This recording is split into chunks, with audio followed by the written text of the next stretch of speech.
नमस्कार। चलिए आज एक बहुत ही दिलचस्प और खूबसूरत सफर पर चलते हैं। हम समझेंगे कि हिंदू संस्कृति में चांद का आध्यात्मिक महत्व कितना गहरा है और ये भी जानेंगे कि कैसे रात के आसमान में चमकने वाला एक ही चांद, चंद्रदेव और भगवान श्री राम, इन दोनों की दिव्यता को एक साथ जोड़ता है। तो अपनी इस खोज को आगे बढ़ाते हैं और सबसे पहले ये जानते हैं कि आखिर चंद्रदेव हैं कौन। देखिए, चंद्रदेव जो हैं वो हिंदू देवताओं में एक बहुत ही खास जगह रखते हैं।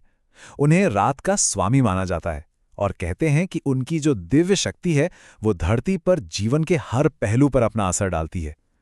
जैसा कि आप इस खूबसूरत तस्वीर में देख ही सकते हैं, वो अपने दिव्य रथ पर विराजमान हैं। अब अगर चंद्रदेव की महिमा को और गहराई से समझना है ना, तो इसका एक बहुत ही सुंदर तरीका है उनके अनेक नामों को जानना। उनके हर नाम के पीछे एक गहरा अर्थ छिपा है।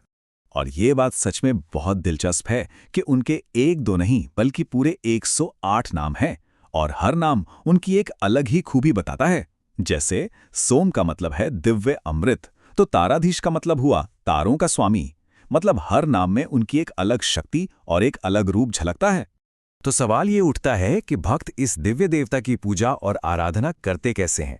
आइए इसकी जो सरल सी विधि है उसे समझते हैं। पूजा का जो सबसे अहम हिस्सा है वो है चंद्र मंत्र का जाप। माना जाता है कि इस पवित्र मंत्र की जो ध्वनि है, जो वाइब्रेशन है, वो भक्त को सीधा चंद्रदेव की दिव्य ऊर्जा से जोड़ देती है। और इस पूजा की सबसे खूबसूरत बात जानते हैं क्या है? इसकी सादगी। भक्त पूरी श्रद्धा से दूध, चावल और जल जैसी बहुत ही साधारण चीजें अर्पित करके चंद्रदेव का आशीर्वाद पा सकते हैं। अच्छा, अब एक और दिलचस्प सवाल मन में आता है, क्या दूसरे धर्मों में भी चांद को इसी नज़र से देखा जाता है? तो यहाँ ना एक फर्क समझना बहुत जरूरी है। एक है प्रतीकात्मक सम्मान और दूसरा है भक्ति वाली पूजा।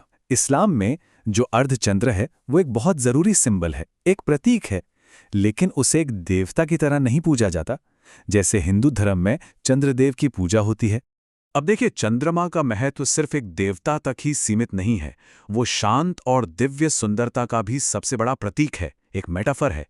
और ठीक यही दिव्य सुंदरता, यही सौम्यता हमें हिंदू धर्म की एक और महान हस्ती भगवान राम के स्वरूप में भी देखने को मिलती है। ये जो प्रसिद्ध स्तुति है, श्री रामचंद्र कृपालु भजुमन, इसमें भगवान राम के दिव्य रूप का क्या खूब वर्णन है। उनकी आंखों, उनके चेहरे, उनके हाथ पैर, सबकी तुलना ताजे खिले कमल से की गई है। मतलब एक ऐसी सुंदरता जो बिल्कुल चंद्रमा की तरह ही शांत और निर्मल है। और शायद इसीलिए तो उन्हें रामचंद्र भी कहते हैं, यानी जिनका मुख चंद्रमा के समान हो। और यही तुलना हमें इन दोनों दिव्य स्वरूपों के बीच के एक गहरे आध्यात्मिक कनेक्शन तक ले जाती है। यहाँ हम साफ साफ देख सकते हैं कैसे चमक और शांति का प्रतीक यानी चंद्रमा एक तरफ रात के आकाश के देवता हैं, तो दूसरी तरफ वही परमात्मा के अवतार से जुड़ जाते हैं। दोनों में वही शीतलता है, वही शांति है और वही दिव्यता की झलक है। और बस यही बात हमें एक बहुत गहरे सवाल पर लाकर छोड़ देती है कि आसमान में तो एक ही चांद चमकता है, लेकिन उसकी दिव्यता को कितने अलग अलग रूपों में महसूस किया जा सकता है और पूजा जा सकता है। इस पर सोचिएगा जरूर।